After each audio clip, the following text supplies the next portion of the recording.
नमस्कार विद्यार्थियों, स्वागत है आपका ओनली यूपीएससी पर। ये है आपकी पॉलिटी क्लास। इससे पहले वाली जो क्लास थी उसमें भी हमने संविधान की प्रस्तावना की बात की थी, तो उस पर हम आगे बात करेंगे। कुछ चीज़ें भी छूटी हुई जो आपको पढ़ना है। क्लास स्टार्ट करूँ उससे पहले आपके लिए बहुत ही ज़बरदस्त कोर्सेज लेकर के आए हैं अनअकैडमी। वो अगर आप ज्वाइन करना चाहते हैं तो उसके लिए मैं आपको कुछ स्लाइड दिखाता हूँ जो बहुत ही इंटरेस्टिंग है और चीप रेट पे आपको मिल रहे हैं। बढ़िया ऑफर है, अगर चाहते हैं तो आप उसको परचेज कर सकते हैं। Mission air one 360 coverage batch for UPSC CSC, ठीक है।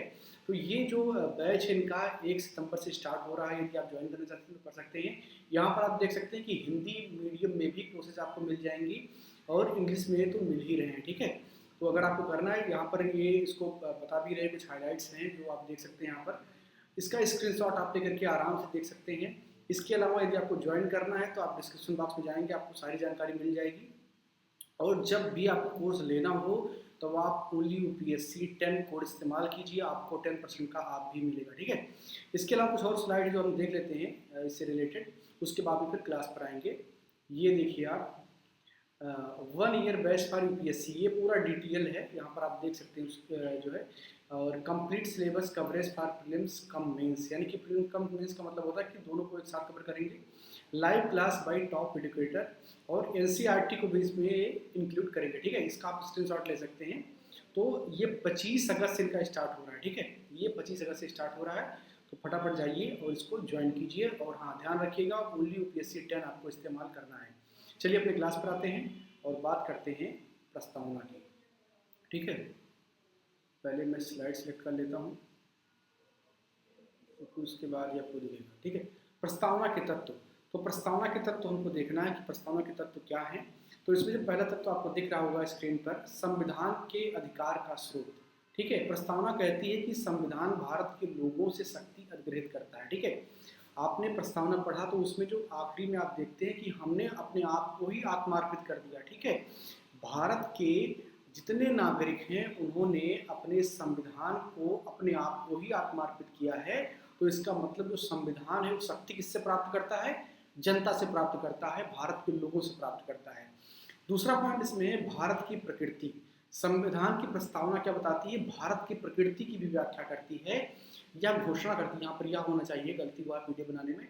या घोषणा करती है कि भारत एक संप्रभु, संप्रभु का मतलब एक ऐसा देश जिसके ऊपर कोई दूसरा चौधरी ना हो। जैसे अगर आपके घर का अगर कोई दूसरा मालिक है तो आप अपने आप को सॉवरेन नहीं कह सकते हैं, ठीक है।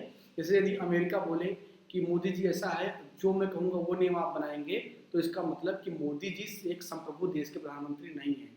लेकिन मोदी जी अपना 56 इंच का सीना ठोक के कहते हैं कि नहीं, जो हमारा मन होगा हम करेंगे। जो बाइडन, तुम अपने देश के राष्ट्रपति हो, हमारे देश के नहीं। तो जो ऐसे देश होते हैं जिनके ऊपर दूसरे का कोई अधिकार नहीं होता है, कोई उनका डंडा नहीं चलता है, वो संप्रभु देश होते हैं। तो ये संप्रभुता किसमें लिखी हुई है? आपके संविधान की प्रस्तावना में लिखी हुई है।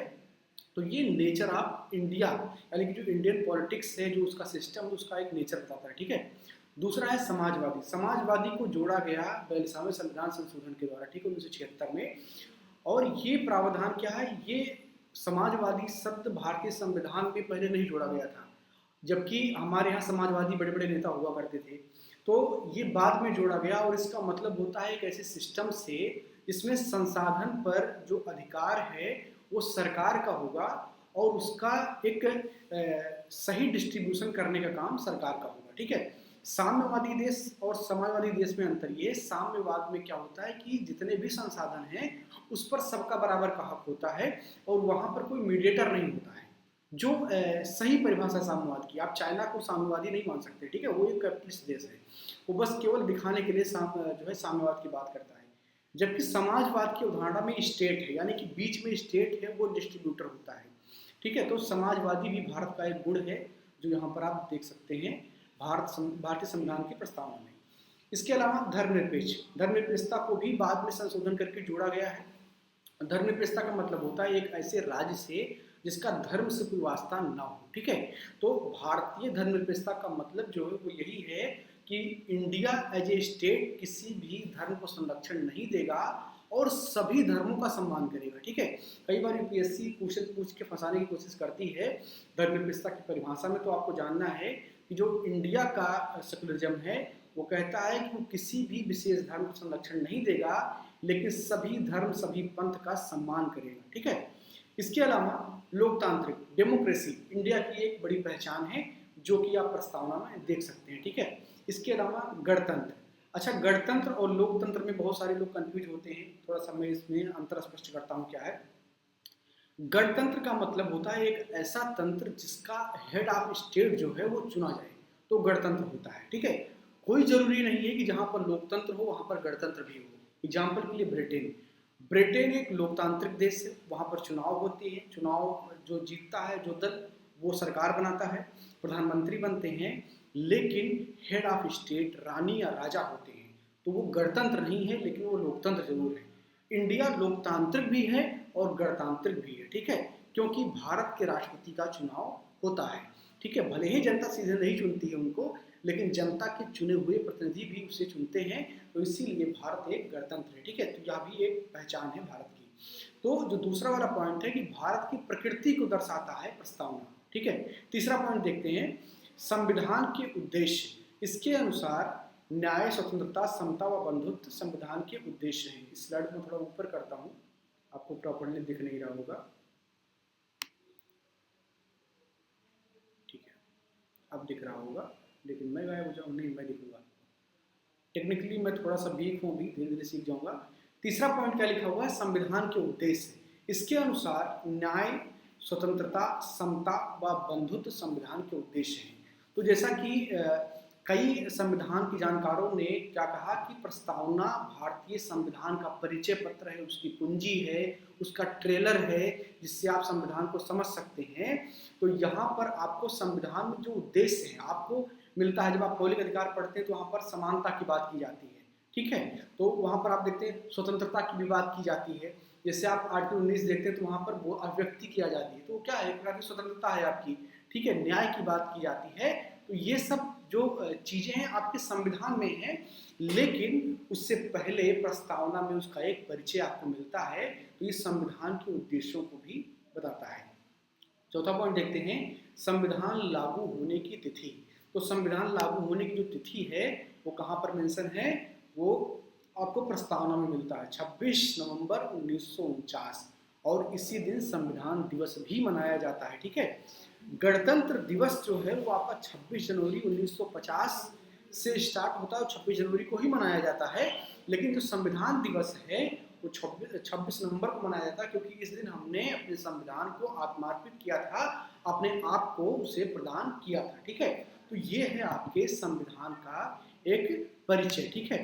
तो प्रस्तावना से आप इन सारी चीजों को जान पाते हैं, ठीक है। चलिए अगली स्लाइड पर चलते हैं और बात करते हैं कुछ और चीजों की।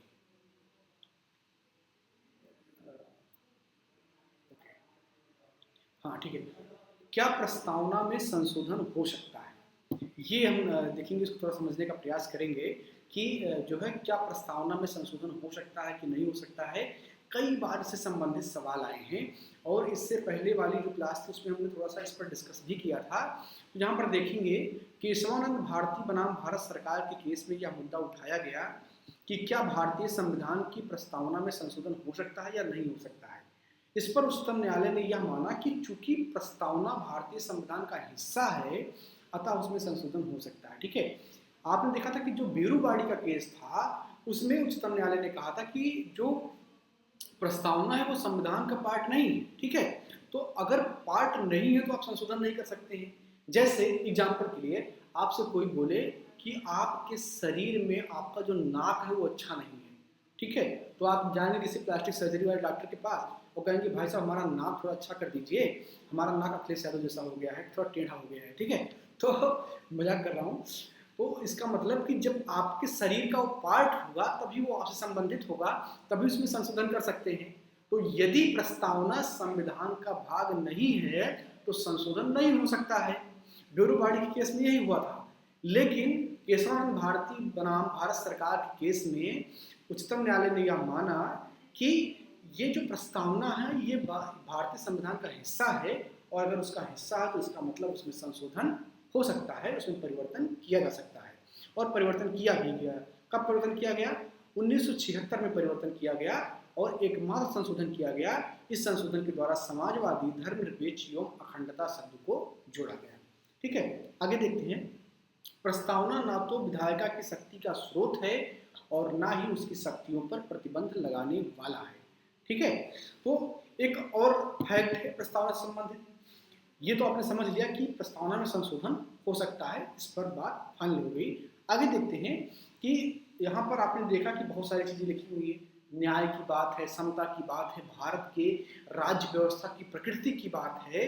तो आप सोच रहे होंगे कि प्रस्तावना में जो बात लिखी हुई है वो सीधे सीधे कह सकते हैं कि आरोपित होती है संसद पर कि जो विधायिका है वो उसके अनुसार काम करेगी। तो ये गलत है, ऐसा नहीं है। वो बस एक डायरेक्शन है, वो एक कह सकते हैं एक दर्शन है जो सिखाती है कि भारतीय संविधान के प्रावधानों को जो प्रस्तावना में लिखा गया है उसको विधायिका को मानना चाहिए। तो ये कुल मिलाकर के कोई प्रतिबंध नहीं लगाती है विधायिका के ऊपर, कोई आरोप जो है अपना शर्त आरोपित नहीं करती है। ठीक है, वो बस एक दर्शन के तौर पर काम करती है। दूसरा पॉइंट है, या गैर न्यायिक है तथा इसकी व्यवस्थाओं को न्यायालय में चुनौती नहीं दी जा सकती है। ठीक है, जैसे किसी दिन आपको लग गया कि आपके साथ बंधुत्व की भावना नहीं है और आपने प्रस्ताव में पढ़ के रखा है कि नहीं बंधुत्व तो होना चाहिए, तो आप पहुंच जाए सुप्रीम कोर्ट की ऐसा है ये बंधुत्व नहीं दिखा रहे हैं और इनको उठा के बंद कर दिया जाए या इनके ऊपर कोई केस चलाया जाए। तो यहाँ पर इसीलिए मेंशन किया गया है कि जो प्रस्तावना है आपकी वो न्यायालय के द्वारा प्रवर्तनीय नहीं है। और इसका मतलब ये होता है जो चीज़ न्यायालय के द्वारा प्रवर्तनीय नहीं है उसके लिए आप न्यायालय में जाकर के ये नहीं कह सकते कि हमें ये मिलना ही चाहिए। ठीक है, तो प्रस्तावना आपका उसी प्रकृति का है, ये न्यायालय द्वारा प्रवर्तनीय नहीं है। ठीक है, तो इस क्लास में आपने देखा कि प्रस्तावना से संबंधित जो कुछ महत्वपूर्ण तथ्य थे। अगली क्लास में, चूंकि प्रस्तावना को हमने लगभग पढ़ लिया है, खत्म हो चुका है, अगली क्लास में कुछ महत्वपूर्ण प्रश्न हम लेंगे प्रस्तावना से संबंधित और उस पर चर्चा करेंगे। बहुत महत्वपूर्ण क्लास है, वो आपको जरूर देखना चाहिए। ठीक है, तो मैं क्लास को समाप्त करूं उससे पहले फिर आपको मैं कुछ स्लाइड दिखाता हूं अनअकैडमी के कुछ कोर्सेज के। यदि आप इसे परचेज करना चाहते हैं तो इजीली आप जाकर के परचेज कर सकते हैं। यहाँ पर आपको दिख रहा है 1 साल के बैच का पूरा यहाँ पर डिटेल लिखा हुआ है। कुछ और स्लाइड में आपको दिखा दे रहा हूँ जो आपको यहाँ पर इजीली मिल सकते हैं। ठीक है, 2 ईयर का भी इनके पास प्लान है जिसका स्क्रीनशॉट आप यहाँ से ले सकते हैं। ठीक है, ये दोनों माध्यम में पढ़ाया जाएगा, complete syllabus coverage for prelims cum mains, live class होगा, टॉप एजुकेटर जो इंडिया के वो पढ़ाएंगे आपको, एनसीईआरटी और प्रीलिम्स टेस्ट सीरीज भी आपको इसी में मिलेगा। ठीक है, ये कोर्स भी आपका 25 अगस्त से स्टार्ट हो रहा है। इसके अलावा कुछ स्लाइड में आपको और दिखाता हूँ, इसको भी आप देख लेंगे। ठीक है, ये है इनका live class, weekly test, structured course और अनलिमिटेड एसेस। ठीक है, स्टडी प्लानर और personal guidance, test analysis, expert guideline और स्टडी मटेरियल, ये सब कुछ आपको मिलने जा रहा है इसमें। तो यदि आप अनअकैडमी का ये कोर्स परचेज करना चाहते हैं तो आप डिस्क्रिप्शन बॉक्स में दिए गए लिंक से जाएं और उसको परचेज करें। हाँ, एक चीज़ याद रखिएगा, ओनली यूपीएससी 10 आपको इस्तेमाल करना है, जिससे आपको कुछ छूट मिलेगी। बहुत बहुत धन्यवाद, मिलते हैं अगली क्लास में, तब तक अपना ख्याल रखिए। बहुत बहुत धन्यवाद। कोई सवाल है आप तो उसको पूछ लीजिएगा। ठीक है, मिलते हैं अगली क्लास में।